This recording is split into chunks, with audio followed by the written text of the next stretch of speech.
الحمد لله والصلاة والسلام على أهلها. الحمد لله الذي جعلنا من المتمسكين بالقرآن الكريم وبولاية أمير المؤمنين وأئمة المعصومين علیہم السلام.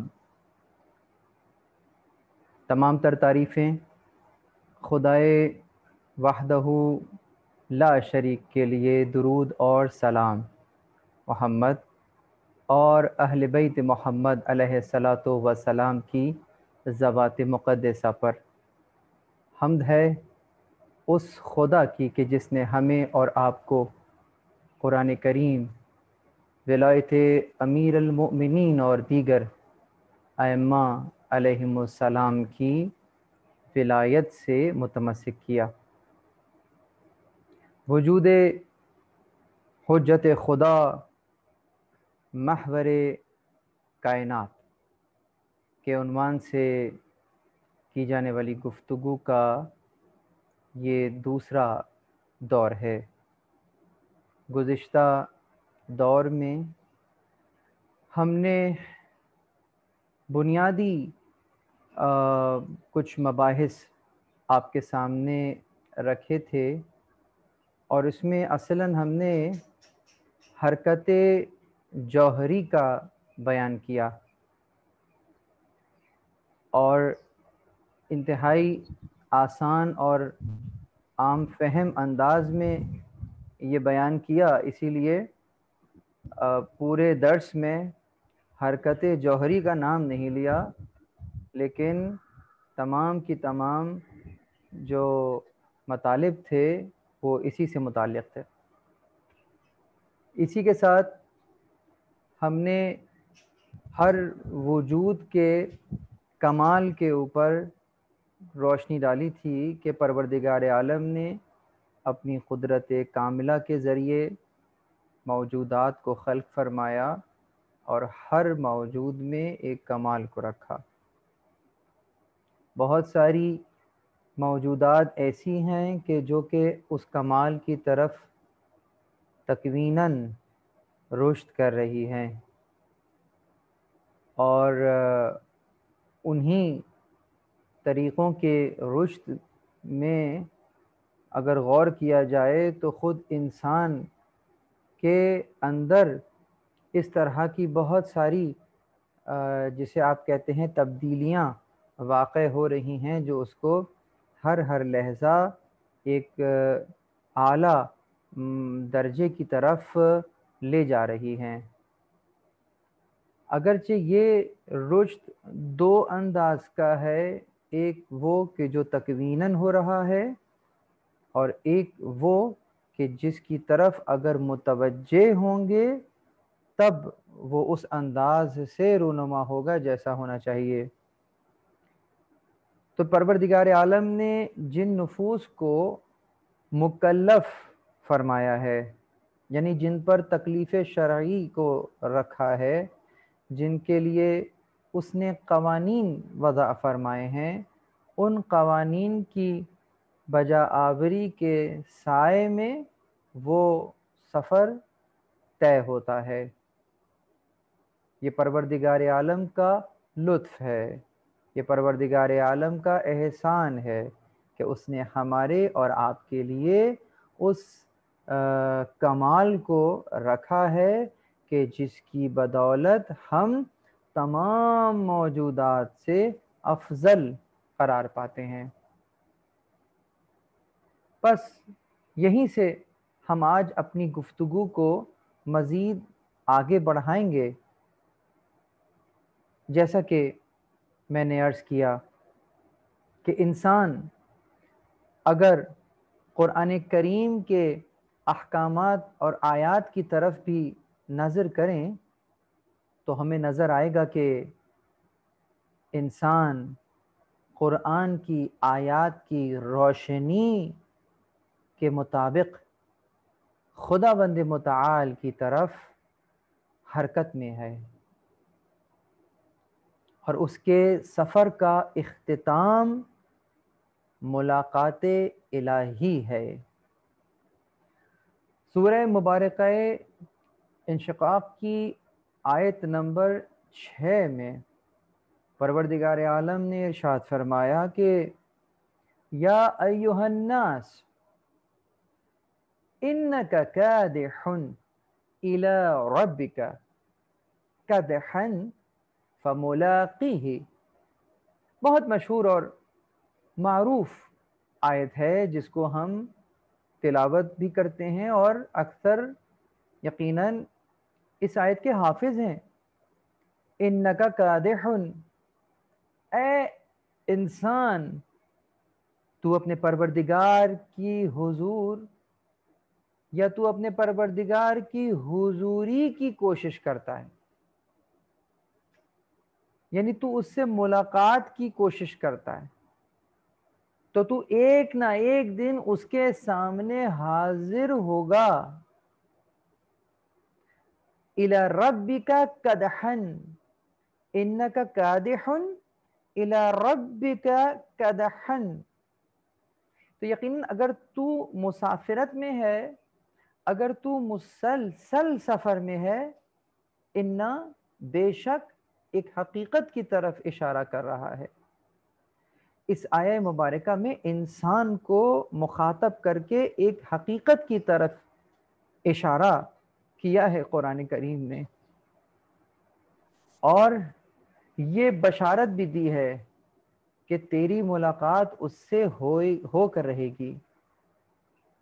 یعنی انسان اس مقصد تک رسائی کے لیے دو بنیادی محور، جسے آپ ظاہری اور باطنی کہتے ہیں، کا محتاج ہے.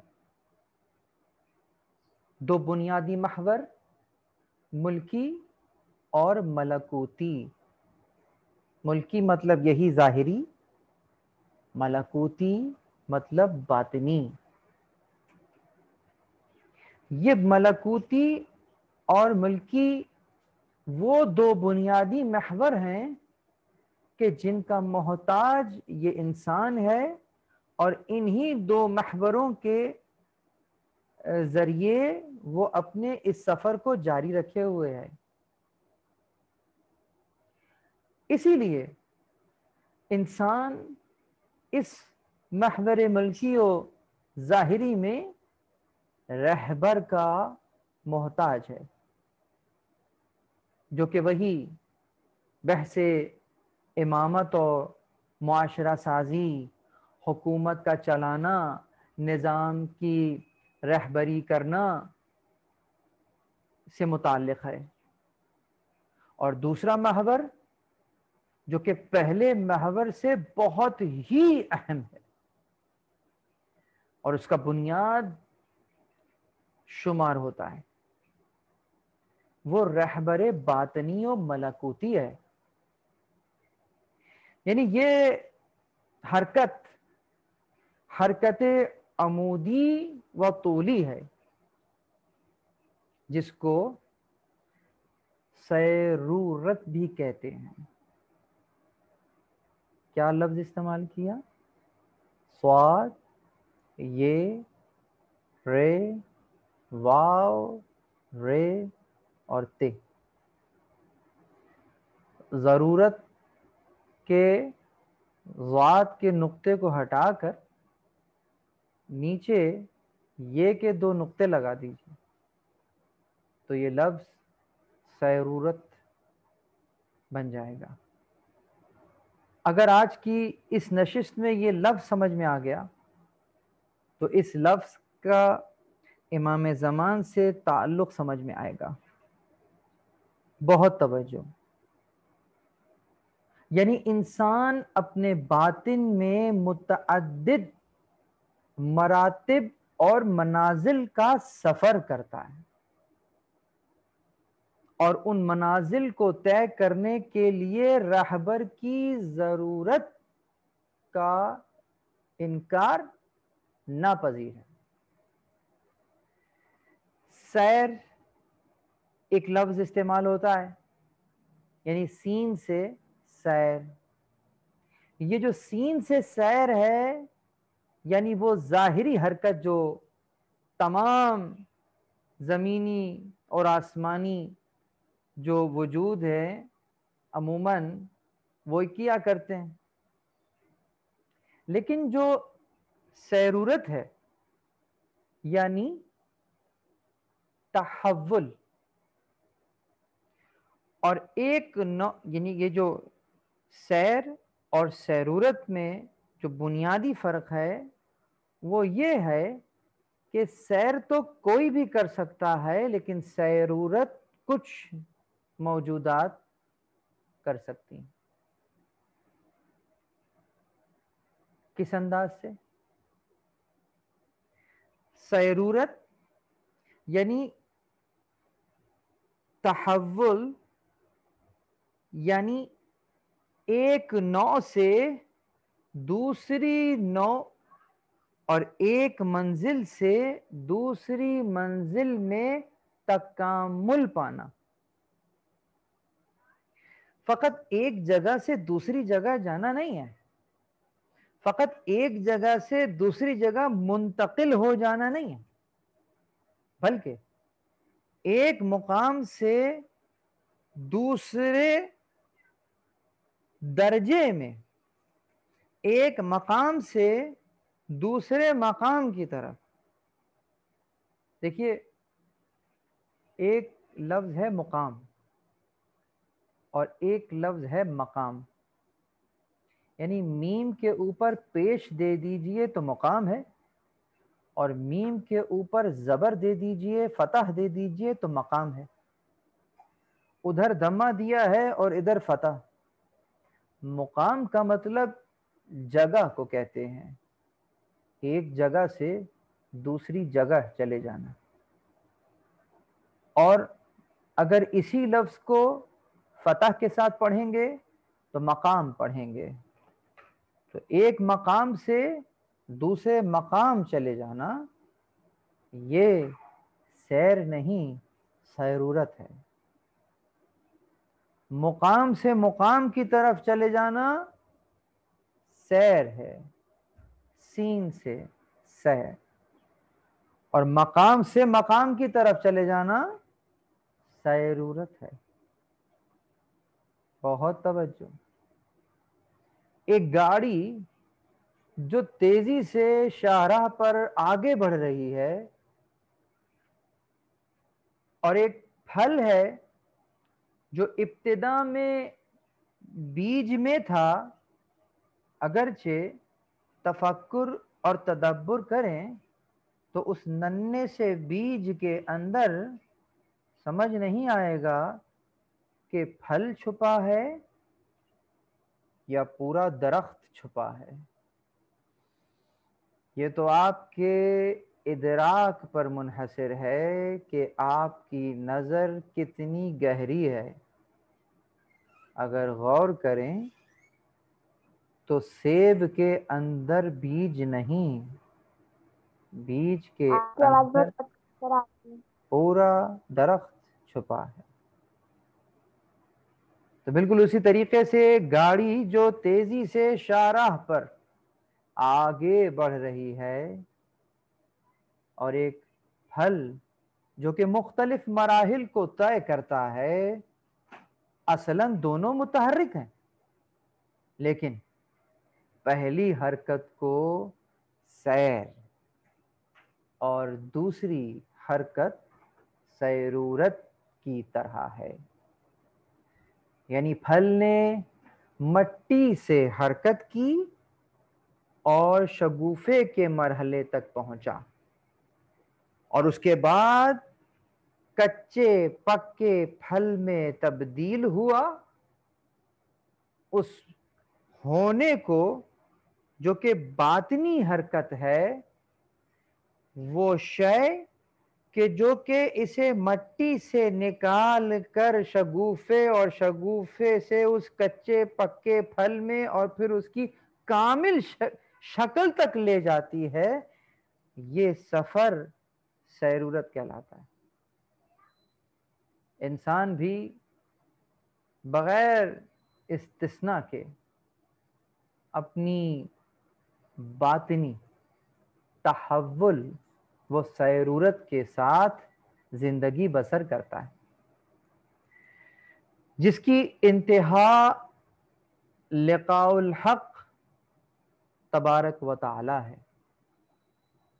سورہ مبارکہ بقرہ آیت نمبر 285، وَقَالُوا سَمِعْنَا وَأَطَعْنَا غُفْرَانَكَ رَبَّنَا وَإِلَيْكَ الْمَصِيرُ۔ یہ جو آیت کے آخری ٹکڑے میں وَإِلَيْكَ الْمَصِيرُ کا بیان ہے، یہ اسی سیرورت کی طرف اشارہ کر رہا ہے، یعنی ہم سب اس کی طرف لوٹ رہے ہیں، اس کی طرف سبقت کر رہے ہیں۔ کس اعتبار سے؟ ہر لمحے گویا ٹرانسفارم ہو رہے ہیں۔ لفظوں میں وہ چاشنی نہیں ہے کہ جو معانی میں چھپی ہوئی ہے، اسی لیے لفظوں کے سینے کو چاک کر کے معانی تک پہنچنے کی کوشش کیجیے۔ ٹرانسفارم ہونا، ہم یہاں کچھ ہیں لیکن ہمارا عمل ہمیں کچھ کا کچھ کر رہا ہے۔ انسان کو انسان ہی دفنایا، لیکن قرآن کریم کہہ رہا ہے کہ وَإِذٍ وَحُوشٌ حُشِرَتْ، جب وحشی جانور اکٹھے کیے جائیں گے۔ یہ کون سے وحشی جانور ہیں کہ جنہیں حشر کے میدان میں سوال و جواب کے لیے اکٹھا کیا جائے گا؟ کیا کسی درندے شیر کو بلایا جائے گا اور پوچھا جائے گا تم نے کتنے ہرن کھائے تھے، کتنوں کو چیر پھاڑ کیا تھا؟ یقیناً یہ وحشی، بلکہ جو جمع استعمال ہوا ہے وحوش، جو جمع کیے جائیں گے یہ وہی ہوں گے کہ جو مکلف ہوں گے، وگرنہ ان جانوروں میں جو درندے ہیں وہ مکلف نہیں ہیں، تو سوال و جواب کا کیا علت بنتی ہے؟ کوئی ضرورت نہیں۔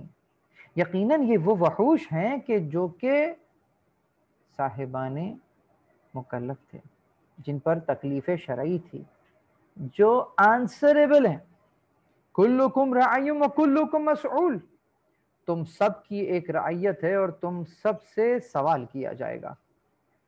تو چنانچہ یہ وہ لوگ ہیں کہ جنہوں نے ایسے اعمال انجام دیے کہ جو یہ ٹرانسفارم ہوئے، انسان سے وحشی جانور میں ٹرانسفارم ہو گئے۔ اور بالکل اسی طریقے سے اس کو الٹ دیجئے کہ جب نورانی اور اچھے کام انجام دیے جائیں گے تو ان افعال کی جو نورانیت ہے وہ ہمیں ہمارے اس سٹیج کی طرف رغبت دلائے گی اور اس درجے کی طرف ہمیں اپلفٹ کرے گی کہ جہاں پروردگار ہمیں دیکھنا چاہتا ہے۔ کس طریقے سے ہم فاعل الخیر خیر من وفاعل الشر شر من، جو اچھا کام کرتا ہے وہ اس اچھے کام سے زیادہ اچھا ہے، اور جو برا کام کرتا ہے وہ اس برے کام سے زیادہ برا ہے۔ اللہ اکبر۔ تو جب کوئی اچھا کام کریں گے، کوئی نورانی کام کریں گے تو یقیناً ہماری ٹرانسفارمیشن نورانیت کے اعتبار سے ہوگی۔ تو اسی اعتبار سے جب معلوم ہو گیا کہ انسان اس حالت تحول میں، یعنی جس کو میں کہہ رہا ہوں کہ اپنی تحول باطنی، تحول وہی ٹرانسفارم ہونا، انسان اس حالت تحول باطنی میں ہے اور خدا کی طرف متحرک ہے۔ بس اب اگر انسان ہمہ وقت حالت تحول میں ہے اور خدا کی طرف متحرک ہے تو پھر ضروری ہے کہ کوئی حرکت دینے والا ہو، کیونکہ ہر حرکت میں متحرک، محرک، راستہ، ابتدا، انتہا جسے آپ ہدف کا نام دیتے ہیں، اس کا وجود ہونا ضروری ہے، اور سب سے مہم تر ایک رہبر کا وجود متحرک، جو کہ اس کے آخری ہدف تک رہنمائی کرے۔ یہ تحول یقیناً انسان کے لیے اتنا ضروری ہے کہ اسے اس کے اس مقام تک پہنچاتا ہے کہ جو کہ مقام اشرفیت ہے۔ انسان کے عادی و مادی امور کے علاوہ اس کے تمام عبادی و باطنی اعمال بھی رہبر کے محتاج ہیں۔ یعنی جیسا کہ خود انسان کی جو معاشرتی زندگی ہے، اس کے امور ظاہری اور معاشی کو پورا کرنا رہبر کا محتاج ہے۔ اس کی تمام عبادات اور اعمال باطنی بھی جو کہ اندرونی تحول کے ہمراہ ہیں، ایک محرک کو رہبر کے محتاج ہیں، تاکہ وہ انہیں ہدایت دے اور منزل مقصود جو کہ قرب الہی ہے تک پہنچا دے۔ یقیناً یہ تحول ائمہ معصومین علیہم السلام اور رسول اکرم صلی اللہ علیہ وآلہ وسلم کی اقتداء میں پروان چڑھتا ہے۔ ائمہ معصومین معاشرے کی ظاہری اور ملکی رہبری کے علاوہ اس انسانی معاشرے کی ملکوتی رہبری کے بھی ذمہ دار تھے اور ہیں اور رہیں گے، جیسا کہ میں نے ابھی آپ کے سامنے گزشتہ موضوعات کو رکھا کہ انسان کی باطنی حرکت اہمیت کے لحاظ سے ظاہری اور ملکی دنیاوی حرکت سے قابل مقایسہ و موازنہ نہیں ہے۔ یہ جو انسان اس دنیا میں وارد ہوتا ہے تو بہت چھوٹا گودوں میں اٹھایا جاتا ہے، اور پھر آہستہ آہستہ یہ پروان چڑھتا ہے، لڑکپن کا دور گزارتا ہے، جوانی گزارتا ہے۔ تو یہ جو اس کا ارتقاء ہے، جو کہ بچپنے سے لے کر جوانی کا یہ عرصہ، یقیناً اس کے اندر اس کا اس اعتبار سے بھی تحول ہوا ہے، یہ اس کا ارتقاء ہوا ہے، یہ جسے آپ میچیورٹی کا سفر کہہ رہے ہیں یہ ہوا ہے، لیکن یہ اس دنیا میں اس لیے نہیں آیا تھا کہ کل یہ گودوں میں موجود تھا اور اب یہ 5 فٹ 6 انچ یا 6 فٹ 8 انچ کا ہو گیا ہے۔ یہ ظاہری ترقی ہے، جو اصلاً ترقی جو اس کی ذات میں پوشیدہ ہے وہ وہی تحول باطنی ہے جس کی وجہ سے یہ اس دنیا میں آیا ہے۔ ہمیں بہت سارے ایسے انسان نظر آتے ہیں کہ جو کہ ظاہری طور پر جن میں نقص ہوتا ہے، ظاہری طور پر وہ کامل نہیں ہوتے، کسی میں کوئی معذوری ہوتی ہے، کسی میں کوئی معذوری ہوتی ہے، لیکن ان کا عزم بہت بلند، ان کا باطن بہت بلند۔ تو یقیناً اگر کوئی اس دنیا میں معذور ہے اور ظاہراً اس میں وہ کمال پوشیدہ نظر نہیں آ رہا کہ جو کہ ایک صحت مند انسان میں ہوتا ہے، تو کیا ضروری ہے کہ جب اس عالم میں اس کو دوبارہ اٹھایا جائے تو اسی نقص کے ساتھ اٹھایا جائے؟ معلوم چلا کہ یہ نقص اس کا دنیا میں نقص تھا، لیکن اس عالم میں اس نقص کی کوئی اہمیت نہیں، کوئی قدر نہیں۔ ہاں، اگر کوئی آنکھوں والا اس عالم میں ایسے زندگی گزر کر رہا تھا کہ جس کو ہدایت نظر نہیں آ رہی تھی، تو یہاں پر اس کی نظر 6x6 رہے، لیکن جب وہاں اٹھایا جائے گا اندھا محشور ہوگا۔ اس لیے کہ جب دنیا میں تمہیں ہدایت نہیں دکھ رہی تھی تو یہ دنیا میں ہدایت کا نہ دکھنا اس عالم میں تحول کر گیا اور مجسم ہو کر وجود کا حصہ قرار پا گیا اور اندھے پن کی صورت میں ظاہر ہوا۔ یہ وہی مصیر اور وہی سیرورت ہے جو کہ نظر آ رہی ہے۔ اگرچہ غیروں نے ائمہ اطہار علیہم السلام سے ظاہری رہبری کو چھین لیا اور انہیں خانہ نشین کر دیا، لیکن انسانوں کی اور انسانی معاشرے کی ملکوتی رہبری ان کے وجود مقدس سے جدا نہیں ہو سکتی۔ نماز ہو، روزہ ہو، زکوٰۃ ہو یا اس انداز کی دیگر عبادات، ہر ایک خداوند متعال کی طرف خاص صعود اور تقرب رکھتی ہے۔ صعود یہ وہی سیرورت ہے، صعود جو کہ ایک درجے سے دوسرے درجے، دوسرے درجے سے تیسرے درجے، درجہ بدرجہ بتدریج اپنے کمال کی طرف بڑھنا۔ سورہ مبارکہ فاطر آیت نمبر 10، الیہ یسعد الکلم طیب والعمل الصالح یرفعہ، یعنی اس کی بارگاہ کی طرف اچھی باتیں پہنچتی ہیں۔ الیہ یسعد الکلم الطیب، جو یسعد میں وہی سعد، سعدہ، یہیں سے سعود لفظ ہے، یعنی یہ جو اس کی طرف درجہ بدرجہ پہنچ رہی ہیں، یہ اچھی باتیں ہیں جو پہنچ جاتی ہیں، اور جب اچھی بات پہنچ جاتی ہیں تو یقیناً جو تم عمل کر رہے ہو والعمل الصالح یرفعہ، پھر وہ تمہارے اچھے کاموں کو خود بلند کر دیتا ہے۔ یصلح لکم اعمالکم ویغفر لکم ذنوبکم۔ یہ صعود اور سیرورت، صعود اور سیرورت کی طرف کی حرکت ہے، اور مسلمہ محرک و رہبر کی محتاج ہے۔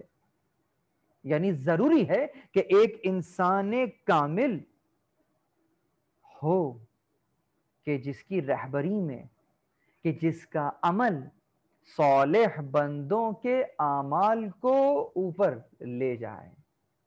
اچھی باتیں تو پہنچ جاتی ہیں، جو تمہارے نیک اعمال ہیں اسے وہ بلند کر دیتا ہے، تو وہ تو مسبب الاسباب ہے۔ بتاؤ کس سبب کے تحت تمہاری عبادات کو یوں بلندی عطا کرتا ہے؟ ان کی رہبری کرنے کے لیے کس رہبر کا انتخاب فرمایا ہے؟ یقیناً عقل کہہ رہی ہے کہ ایک رہبر کو ہونا چاہیے، تاکہ درگاہ الہی میں وہ قبولیت تک ان اعمال کو پہنچا سکے جو آپ نے اور میں نے انجام دیے۔ یہ یقیناً انسان کامل کے اعمال اور انسان کامل کی اقتداء میں ہی یہ کام انجام پا سکتا ہے۔ انسان کامل وہی امام معصوم ہے کہ جس کی نماز ہر متقی کی نماز کی امامت کرتی ہے، اور جس کا حج، زکوٰۃ اور اس کے تمام اعمال بندگان صالح کے اعمال کو بارگاہ الہی تک پہنچنے میں رہنمائی کرتے ہیں۔ اس بنیاد پر جو شخص اول وقت نماز کو قائم کرتا ہے وہ اپنے زمانے کے امام کی اقتداء کرتا ہے، کیونکہ امام زمان ہمیشہ اول وقت نماز پڑھتے ہیں۔ ہر شخص جہاں بھی اگر اول وقت نماز پڑھے، اس بافضیلت عمل میں اپنے امام زمان کی اقتداء کرتا ہے۔ یعنی اس کی نماز نمازوں کے اس کاروان سے مل جاتی ہے جو ولی خدا کی امامت میں خدا کی طرف اوپر حرکت کر رہی ہے۔ ان تمام باتوں سے ہم یہ اندازہ بخوبی لگا سکتے ہیں کہ جو وجود مقدس حضرت مہدی علیہ السلام تمام انسانوں اور ہر چیز جو تحول رکھتی ہے اس کی ملکوتی رہبری کے ذمہ دار ہیں۔ وہ اذن الہی سے مدبر الامور ہیں۔ میں نے بہت بڑا جملہ بولا ہے، بہت بڑا جملہ ادا کیا ہے، لیکن یہ اذن الہی کا ہونا بہت ضروری ہے۔ اگر درمیان سے یہ اذن الہی کو نکال دیا جائے تو یہ شرک ہوگا، لیکن اگر اس اذن الہی کے ساتھ یہ جملہ ادا کیا جائے کہ وہ اذن الہی سے مدبر الامور ہیں، خلقت و ہدایت، علاج، زندگی، موت ان کے وسیلے سے متحقق ہوتی ہے۔ اس وجہ سے ہم ائمہ معصومین علیہم السلام کو واسطہ، فیض حق اور روزی خلائق کا ذریعہ سمجھتے ہیں، یعنی کہ جن کے وجود مقدس کے ذریعے سے ہمیں اور آپ کو وہ رزق مل رہا ہے کہ جو ختم ہونے والا رزق نہیں۔ ان کا وجود مقدس دو ہاتھوں کی طرح ہے، یعنی ایک ہاتھ سے جو ارزاق مقدرات اور خلائق کو درگاہ الہی سے دریافت کرتے ہیں اور کائنات میں تقسیم کر دیتے ہیں، اور دوسرے ہاتھ سے بندگان صالح کے اعمال کی عرش الہی تک رسائی اور رہبری و ہدایت کرتے ہیں۔ اگر ولی اللہ العظم کسی عمل پر دستخط کر دیں تو وہ قطعی طور پر خدا کے نزدیک قابل قبول ہے، وگرنہ انسان کا کوئی عمل قبول نہیں ہوگا۔ اسی وجہ سے آپ اور میں جب زیارت جامعہ کبیرہ میں پڑھتے ہیں بکم فتح اللہ وبکم یختم وبکم ينزل الغیث وبکم یمسک السماء ان تقع علی الارض العباز ان تقع علی الارض الا باذن وبکم ينفس اللہم ویکشف الضر۔ کیا کہا؟ خدا کی قسم یہ زیارت کے الفاظ یوں نہیں ہے کہ ان الفاظ کو فقط اس طرح سے ادا کر کے گزر جایا جائے۔ بکم فتح اللہ و بکم یختم، خدا نے آپ کے وسیلے سے شروع کیا اور آپ ہی ختم کرے گا۔ آپ کے وسیلے سے شروع کیا اور آپ کے وسیلے سے ہی ختم کرے گا۔ وَبِكُمْ يَخْتَمْ کیا مطلب؟ وَبِكُمْ يُنَزِّلُ الْغَيْثَ وَبِكُمْ يَمْسِكُ السَّمَاءَ، آپ کے وسیلے سے آسمان کو زمین پر، یعنی کہ آپ کی خاطر بارش برساتا ہے اور آپ کے وسیلے سے آسمان کو زمین پر آنے سے تھامے رکھا ہے۔ خدا مسبب الاسباب ہے، اسباب مہیا فرماتا ہے۔ دوسرے مقام پر آپ نے کچھ اس انداز سے کلمات ادا کیے کہ ان ذکر الخیر کنتم اولہ واصلہ وفرعہ ومعدنہ ومعاویہ ومنتہاہ. اللہ اکبر. صرف اتنی سی بات کی ہے کہ ان ذکر الخیر، کہ جب بھی خیر و خوبیاں یاد ہوں گی یا جن کا ذکر کیا جائے گا تو ان خیر و خوبی میں آپ اول ہوں گے، آپ ہی اس کی اصل ہوں گے، آپ ہی اس کی فرع ہوں گے، آپ ہی اس کے معدن ہوں گے، اور ٹھکانہ اور آخری سرحد آپ ہی ہوں گے. اسی لیے ائمہ معصومین علیہم السلام نے اس انداز سے امام زمان کی توصیف کی، جو کہ اصول کافی کی پہلی جلد میں موجود ہے، کہ آپ دعاؤں کا راز اسی امر میں چھپا ہوا ہے. ائمہ کے بہت سے اقوال ہیں جن کے رموز اس عمل میں چھپے ہیں کہ اگر زمین امام کے بغیر ہو تو اس کا نظم و ضبط برباد ہو جائے. لولا الحجہ لساخت الارض باہلها. اور ایک طرق سے جو روایت آئی ہے اس میں یوں ہے کہ لولا الحجہ لساخت الارض والسماء اہلها باہلها،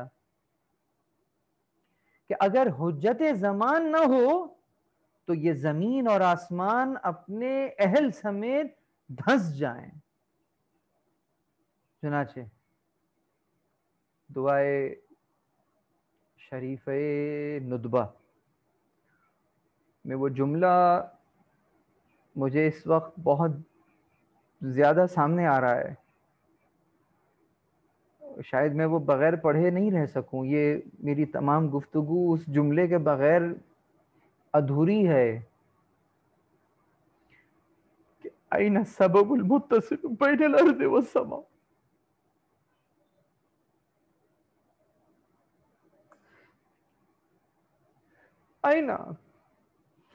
أين السبب المتصل بين الأرض والسماء.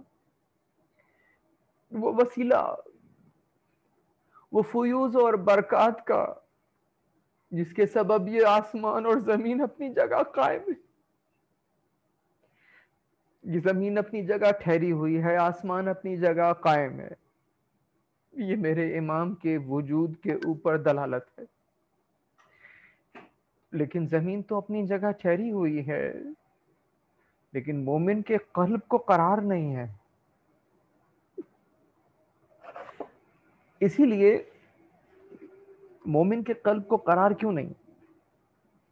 اسی لیے کہ ہر طرف تو سکون ہے، چڑیاں چہک رہی ہیں، ہوائیں چل رہی ہیں، روز سورج نکلتا ہے، غروب ہو جاتا ہے، رمضان آتا ہے، چلا جاتا ہے، ایام آتے ہیں، چلے جاتے ہیں.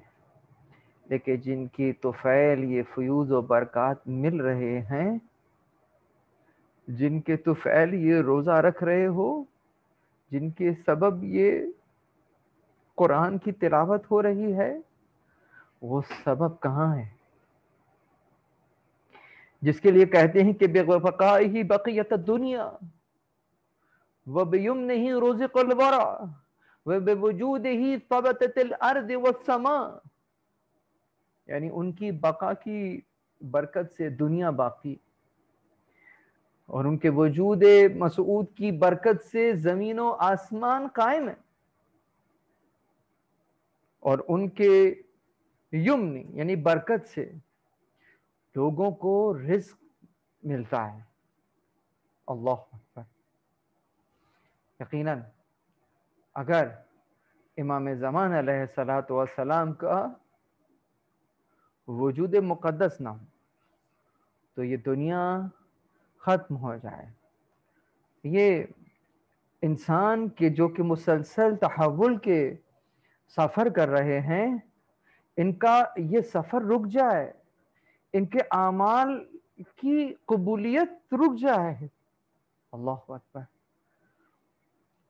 بس مشقت نہیں ہے، پروردگار عالم کی توفیق ہے کہ اس نے ہمیں ایسے رہبر دیے ہیں. اللہ اکبر. ہمارے امام زمان بالکل ویسے ہی ہیں جیسے ہم چاہتے ہیں. ہمیں پروردگار ایسا بنا دے کہ جیسے ہمارے امام زمان چاہتا ہے. آج کی گفتگو کو یہیں تک رکھتے ہیں. میں نے اپنی آج کی گفتگو میں امام زمان علیہ الصلوۃ والسلام کے اس وجود مقدس کی طرف اشارہ فرمایا ہے. یقیناً پروردگار عالم کی اگر توفیق شامل حال نہ ہو تو یقیناً ہم اس وجود سے وہ فیوز و برکات نہ لے سکیں. اگر یہاں کوئی سوالات ہوں تو مجھ سے کر لیجئے. انشاءاللہ تعالی کل ہم امام زمان علیہ الصلوۃ والسلام کے اس انداز کے وجود، ان کے ظہور کی طرف، وہ روایات اور خاص طور پہ قرآن جس طریقے سے اپنے شریک کو یاد کرتا ہے، ہم انشاءاللہ کل اس کا بیان کریں. وآخر دعوانا ان الحمد للہ رب العالمین.